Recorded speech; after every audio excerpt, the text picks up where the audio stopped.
What up, what up, what up? Alright, so I got a real bad wheel bearing in the front. I don't know if you can hear the humming, but it's not that bad. It just started last week. I've been in cars where the humming's so fucking loud you can barely talk over it. I'm like, bro, we gonna address that your wheel's about to pop off? So I didn't wait for it to get that bad. I don't want my wheel falling off or anything catastrophic happening. But in order to tell if you hear humming, first of all, try to identify if it's coming from the front or the back. Now, to figure out which side it is, if you're going around a corner and it stops making noise, let's just say you're making a left around a corner and the humming goes away, that means that it's your right wheel bearing, because when the pressure's on it, it's not as loud. Then when you make a right, you're going around a turn, a right-hand turn, it's really loud. Let me see, did I say that shit right? Because hold on, I'm driving, so I'm not operating with a full brain here, all right? So if you make a left turn and the wheel bearing is silent, you make a left turn and the wheel bearing is silent, that means it's your right wheel bearing. If you make a right turn and the wheel bearing is silent, or actually, if you make a right turn and the wheel bearing is noisy, then that means that fuck, I got a lot going on. Hold on. Give me a second. There's fucking some construction up here. I would flip this around so y'all can see, but let me pull over real quick. I can't drive and talk at the same time. Fuck. I'm trying to give y'all the best information, all right? All right, so if you're driving straight and you hear humming and you want to know which side the humming's coming from, and you turn to the left, all the weight shifts to the right. So now if the humming is silent, that means that it's your right wheel bearing, because all the pressure is on the right. Then when you turn to the left and the right wheel and the right side is noisy, it's your right wheel bearing. When the pressure is not on it, that's when it's super noisy, because it's bad. Same thing with the left side. You know what I'm saying? If you make a left and it's quiet, then you make a right, or right, and the weight goes this way, and it's silent, then it's your left wheel bearing. So whichever way you turn, when the weight is not on it and it's noisy, that's the one that's fucked up, right? And when the weight is on it and it's quiet, you don't hear the humming no more, that's the side that's fucked up. I hope that makes sense. But throughout this video, I'm gonna show you how to change it and shit on a 2016 Explorer. And I gotta change the sunroof. The new sunroof came in, so holla at your boy. All this shit without breaking it. Look at this shit, look at this.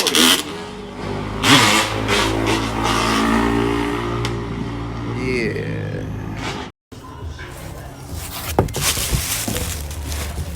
The sunroof has arrived. Yeah. Now, all I need is this: a ratchet with an extension and a 8mm socket and glass. Let me show you something. So I have glass coverage, right? But I didn't want to go through insurance. I don't know. Even though like it won't make my rate go up, they document everything. So I don't want it showing that it's a little under $600. And that's like the cheapest one. The most expensive is like $800, and that's just for the glass. Now the labor to do it, it's not even that hard to do. But the labor to do it, they're gonna charge you like $400 and up for the labor. But I'm gonna show you how to do it right here, like an incident on the car. And I mean, I could kind of fix it myself. You know, I know how to do it. So just for an example though, the dealership, that glass, just the glass for the sunroof. So before, like my first car, the 6, I had issues with the sunroof and I had to remove the entire headliner just to get to the damn sunroof, right? But automakers had made it a lot easier to get to the sunroof. So right here, it's like a little dust cover. You just pull that out. Bang. And there's 2 screws. One right there and one right there. That's why I need the 8mm socket. Same thing on this side. You get the bolt off and the sunroof, well, the glass at least, comes out. Once you pull the glass out, you just put the new one in and bang, you're done. You want to see progress? Let me show you progress. That's one side up, right? Now the other side.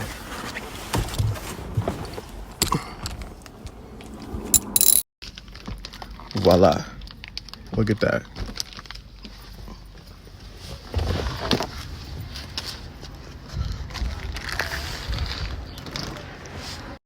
Now before I install this, I'm just gonna clean it off. I'm gonna get that sticker off of there and I'm gonna clean it up a little bit.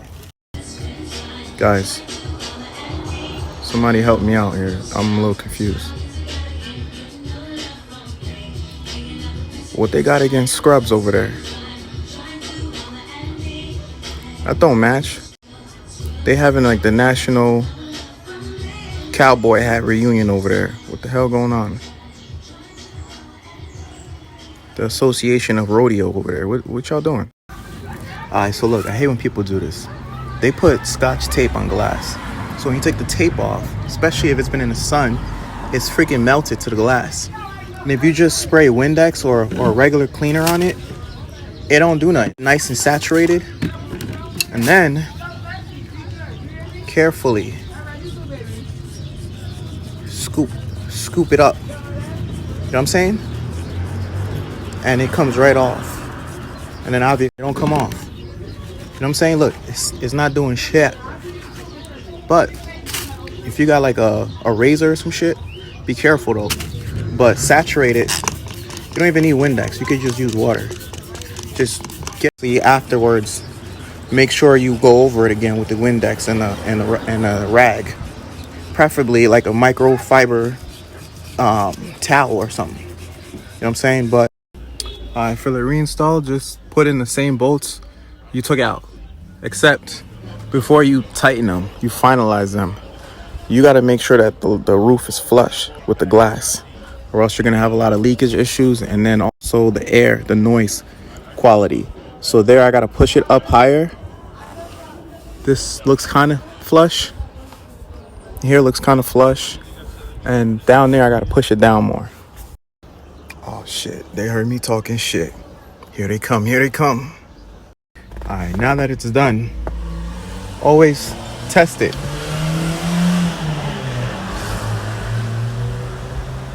I forgot to put the dust boot back up over there. But for the most part, the sunroof is working. Let me fix that. What's this one doing? Oh, this one went back. Okay.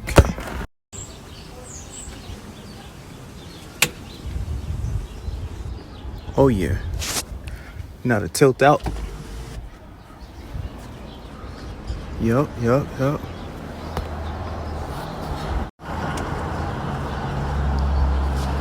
Word. Alright, now that I have the sunroof back, the next project is the wheel bearings. I'm not documenting this one, but I drive at about like 2,000 miles per hour. This thing together, the rim bolts up to it, and it bolts up to the car. So I gotta lift the car up, take the whole shit off, and then unbolt it, and then bolt that one back on.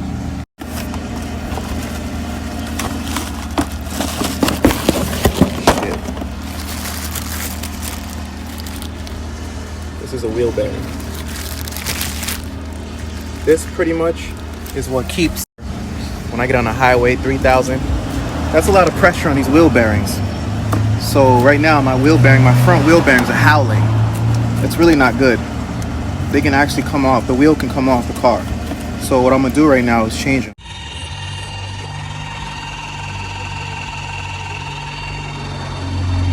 I got my E-Jack lifting up the car for me.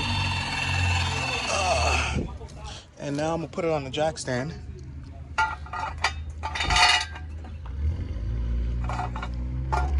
So I do not drop it.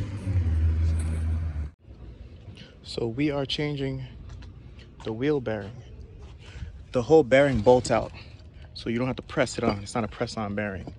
Just got to take off the wheels and probably take off the caliper and take off the disc. Unbolt this, the old one, bolt the new one back on, then reassemble everything. So I'm gonna be doing it part by part because I don't really have a cameraman. All right, I'm just gonna show you steps before I do them. All right, I'm working on it. I'm working on getting a cameraman. All right, but hang tight. So right now I'm just gonna take these off. It's a 19mm socket, and I have my my gun here. It's an electric torque wrench. I mean impact wrench. So like I said from the awkward driving video, I gotta change my front wheel bearings. I nailed it down to the front right, but I'm changing both at once. Usually do them in pairs. All right, so I don't have to worry about it.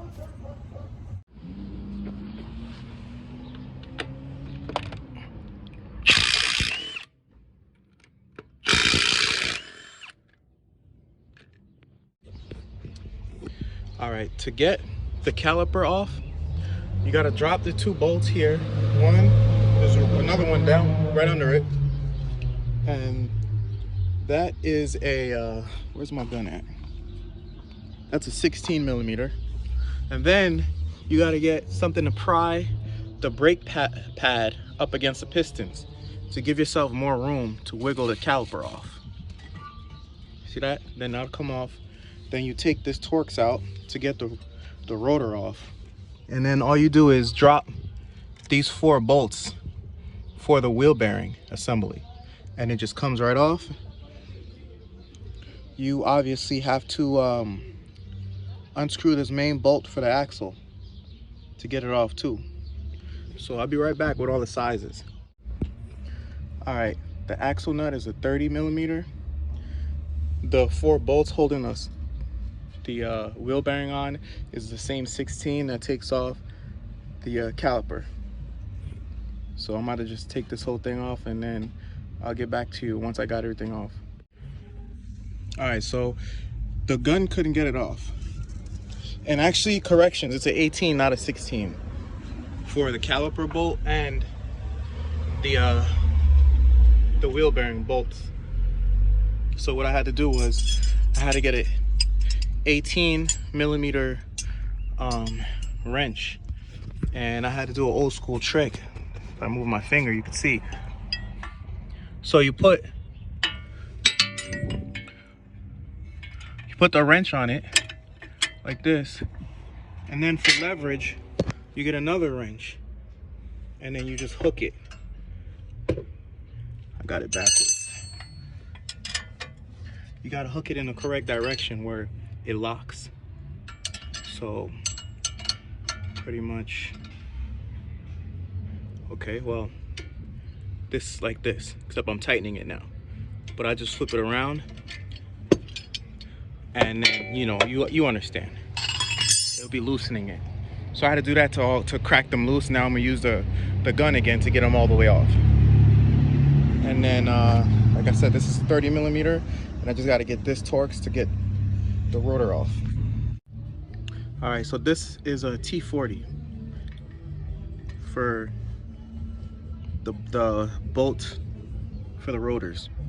T40, the axle nut is a 30, and the bolts on the back end for the caliper and the wheel bearing is a 18mm. Cool. All right, so check it out. I noticed a while back, I noticed that the steering wheel was loose, and I knew something was up with the tie rod end. Lately, it was this this end, but I know I just recently replaced it, so it shouldn't be bad. So I'm thinking maybe the bolt got loose. Well, I was kind of messing with it like this, and it started moving around. There was some play in it. Come to find out, I pulled the bolt back, and the actual tie rod was loose in here. I don't know how that happened, but I tightened it up, and now there's no more play. So always pay attention, like check on everything. And I gotta realign the vehicle as well after I put this back together. Quick update, guys. Had to put everything back. Couldn't get the actual wheel bearing off. It's frozen on there. Put a torch to it. I banged it with a hammer, you know, making sure I don't damage it in case I had to put it back together. And I just don't have the leverage from being on the floor like that. I need like a lift to get a lot of leverage to bang on that thing as hard as I need to. I saw on YouTube somebody drilled out one of these bolts and then stuck another bolt through it the opposite way and then kind of used the leverage to pull the bearing off. I didn't want to do all that because I don't have all the equipment to be doing that. And if I damage some shit, I'm gonna need to be able to put it back together. So right now what I'm gonna do is my last minute resort is my guy Ali. Every time I get into trouble trying to do something myself and I don't have all the equipment, I usually just bring the car back to him and then he tightens it up for me. You know, he talks a little shit, but then he still comes through. So I think I'm gonna have to take it to him and see if he could get it off. If I had a lift, I could do it, but I don't have the leverage. All right, I'll get back to y'all. All right, so like I said, I went to go see my boy Ali, and he had to hit this shit with a heavy ass hammer to get it out. And he got the leverage, and I don't have the leverage either. Now he's cleaning the surface so the new bearing can slide right in. You gotta get all the corrosion off of it, so it's easier. All right, guys, so what am I talking about here? The wheel bearings. Yeah, so I had to bring the wheel bearings to the shop because I didn't have the proper hammer to knock it out. Even though it was just a bolt-on wheel bearing, they knocked it out, got it swapped out for me. Had to pay them, but at least they got it done. New wheel bearings in, no more howling, car feels nice, and it's good to go.